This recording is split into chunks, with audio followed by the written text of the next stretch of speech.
Exercice 2, toujours sur ce sujet 2012, par la fonction f de x est égale à 18 exponentielle moins 0,15x. Alors comme d'habitude, à quoi correspond f? C'est la quantité de médicaments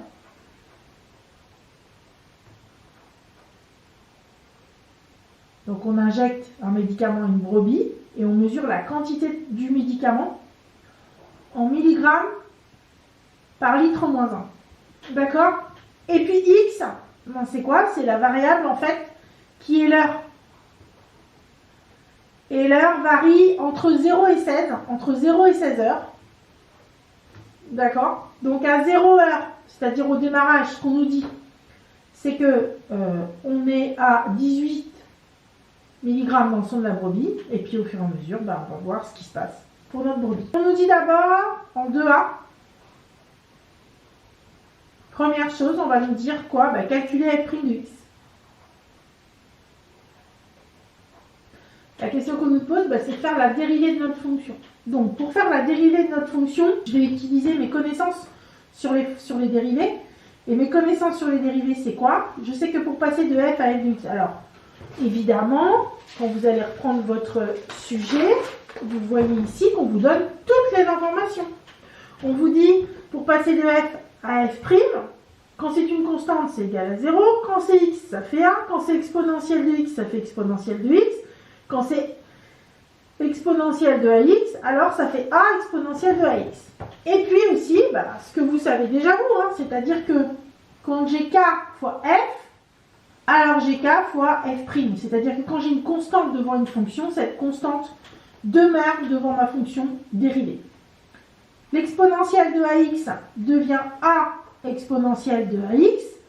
Dans notre cas, exponentielle de moins 0,15 x.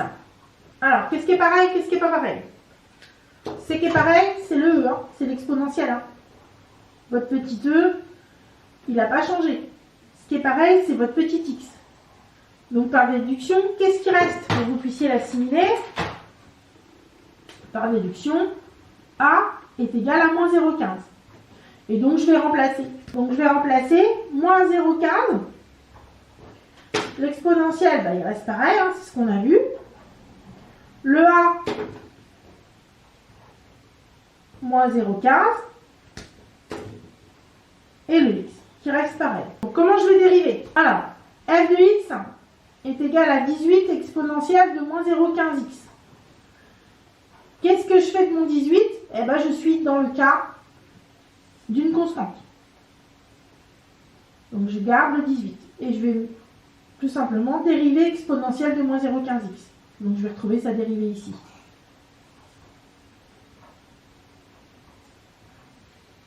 Je vais ensuite multiplier 18 par moins 0,15, puisque là, vous voyez bien qu'on n'a aucune variable et qu'on peut se permettre de faire le calcul. Je vais prendre ma calculatrice, tout simplement. 18 multiplié par moins 0,15, je vais trouver moins 2,7 exponentielle de moins 0,15x. Je me dis justifier que f' de x est négatif pour tout x appartenant à l'intervalle 0,7 en déduire les variations de f sur l'intervalle. Donc, je sais que f' de x est égal à moins 2,7 exponentielle de moins 0,15x. Alors, qu'est-ce que je sais? Je sais que moins 2,7, ça c'est négatif, j'ai pas de question à me poser. Ici, là, je sais parce que j'ai appris mon cours qu'une exponentielle est toujours positive. Donc, autrement dit, le signe d'une exponentielle dépend du coefficient multiplicateur qui se trouve devant. D'accord? Le coefficient multiplicateur qui se trouve devant. Donc, du coup, bah, tout simplement, moins multiplié par plus, on sait que ça fait moins. Donc, f' de x est négative. Une question, on vous demande de compléter le tableau de variation. Un tableau de variation, ça se présente sous un certain formalisme que vous n'avez évidemment pas le droit de modifier, pas le droit de changer. X varie entre 0 et 16, on est sur le signe négatif, on a vu que notre dérivée était négative. ça signifie que notre fonction est décroissante. On vous demande dans votre question la valeur approchée ou approximative de votre fonction. Vous verrez, on est d'accord que dans un tableau de variation, les deux sont possibles. Si on ne vous dit rien, normalement vous êtes sur la valeur exacte. Et si on vous le donne la possibilité, vous avez le droit d'utiliser la valeur approchée. La valeur exacte s'exprime avec l'exponentielle. La valeur approchée, c'est tout simplement celle que vous avez dans votre tableau de valeurs. F de 16 est égal à 1,6. Ça, c'est la valeur approchée. Et la valeur exacte, F de 16 est égal à 18 exponentielle de moins 2,4. C'est-à-dire 16 fois moins 0,15. Ok, la valeur exacte s'exprime avec l'exponentielle. Bien, ensuite, on vous demande de compléter le tableau de valeurs. Donc, ce tableau de valeurs, vous allez le retrouver dans vos annexes. Arrondi à 10 moins 1 près. Donc, pour 0, il n'y a pas arrondi, hein, puisque 18, c'est la valeur exacte. 4, vous êtes à 9,9. 8, vous êtes à 5,4.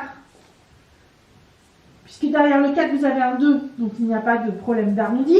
Pour 12, c'est 3,0. Et là, le 0, il a une importance parce qu'en réalité, avant l'arrondi, on est à 2,97. Et donc, avec ce 0 ici, vous indiquez que ce n'est pas un nombre entier, mais bien un arrondi. Donc, important. Et puis le 16, on l'a vu tout à l'heure, c'est 1,6. Puisque derrière le 6, quand vous regardez, vous avez un 3 et donc on arrondit directement. Très bien. Donc sur la question 5, on nous dit que le traitement cesse de faire effet lorsque la quantité de médicaments dans le sang de la brebis est inférieure à 4 mg. On a vu tout à l'heure que F de X donne la quantité de médicaments en milligrammes par litre moins 1 dans le sang de la brebis. Et donc, ce qu'on veut, c'est donc que F de X soit plus petit que 4 mg par litre moins 1. Alors, on va déjà chercher quand est-ce que c'est égal à 4 mg par litre moins 1. Et on sait que la quantité ne fait que diminuer. Donc, une fois qu'on aura cette position à 4 mg, on pourra résoudre en fait notre inéquation. Donc, on va remplacer 18, c'est-à-dire notre fonction. On va remplacer notre fonction f de x par sa valeur 18 exponentielle de moins 0,15x et on va vérifier quand est-ce que c'est égal à 4. Deux possibilités. La première avec votre calculatrice. Donc, menu et quoi F3 solver. Et vous allez aller saisir votre équation.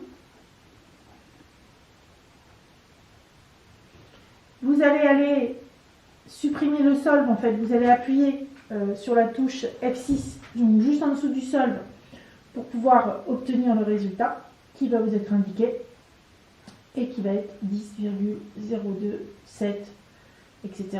que vous allez arrondir comme on vous le demande à 10,03. Alors, on va dans menu, ensuite on va dans l'équation, on va choisir F3 et on va venir taper notre équation, donc 18 shift exponentielle de moins 0,15 x, le x de x θ t, égale, donc il est, votre signe égal est là, donc shift égale 4. Ok, donc là ici vous avez le x qui apparaît. Tant que votre solve ici n'a pas disparu, vous n'obtiendrez pas le bon résultat. Donc vous le faites disparaître entre guillemets et vous obtenez ce résultat. Donc 10,0271. Ça veut dire qu'au-delà de 10 heures,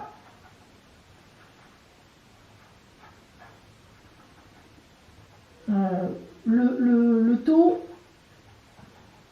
sera inférieur à 4 mg par litre moins 1. Alors il existe évidemment une autre méthode en fait pour obtenir ce résultat. C'est la méthode de la résolution d'équation. Donc on va repartir de la même équation 18 exponentielle de moins 0,15 x qui est égal à 4. Je veux enlever le 18 qui est devant l'exponentielle, je multiplie 18 par l'exponentielle. L'inverse d'une multiplication, c'est une division. Donc je vais diviser par 18. Et si je le fais d'un côté, je le fais de l'autre, puisque mon signe égal est une balance que je ne dois pas déséquilibrer. Donc je dois agir des deux côtés exactement de la même manière. Dans 18, il va une seule fois 18, donc 18 divisé par 18, ça fait 1, donc il me reste l'exponentielle, qui est égal à 4 sur 18, donc 4 sur 18, c'est 2 fois 2 sur 2 fois 9, donc dans 2, il va une seule fois 2, je peux supprimer mes 2, et je me retrouve avec quelque chose de simplifié. Vous pouvez garder le 4 sur 18, ça ne changera rien sur vos calculs après. Hein. Je veux supprimer mon exponentielle. L'inverse d'une exponentielle, c'est un logarithme népérien. Logarithme népérien que j'applique à mon exponentielle. Et donc je l'applique des deux côtés pour ne pas déséquilibrer mon signe égal, pour ne pas déséquilibrer ma balance. Le logarithme et l'exponentielle s'annulent. Il me reste 0,15 moins 0,15x égale ln de 2 sur 9. Pardon. Donc, je veux supprimer le 0,15 qui est devant le x. Donc, l'inverse d'une multiplication, c'est une division. Donc, je vais diviser par moins 0,15. Je vais faire la même chose de l'autre côté pour ne pas déséquilibrer mon équation, donc mon signe égal. Dans 0,15, il ne va qu'une seule fois 0,15. Dans moins 1, une seule fois moins 1. Vous avez compris, il nous reste x qui est égal à ln de 2 neuvièmes sur moins 0,15. Et ça, c'est la même chose que ce qu'on a calculé tout à l'heure avec la machine, hein, puisque la machine, c'est ce qu'elle fait, hein, tout simplement, elle résout votre équation. Et donc, on va retrouver la même valeur de x. 10,03. Et donc, le même raisonnement. C'est-à-dire, si c'est égal à 4 mg par litre au bout à 10h03, sachant que ce que je veux, c'est que ça descende et qu'on est sur on a vu tout à l'heure, hein, la fonction elle est décroissante, ça veut dire que il faut que ce soit à plus de 10 heures pour que cela devienne inférieur à 4 mg par litre moins 1. Voilà, deux possibilités. Alors évidemment, il y a l'autre possibilité que vous connaissez qui consiste à résoudre le problème grâce à la courbe, mais comme on ne vous demande pas de tracer la courbe, a priori, vous ne pouviez pas utiliser cette méthode.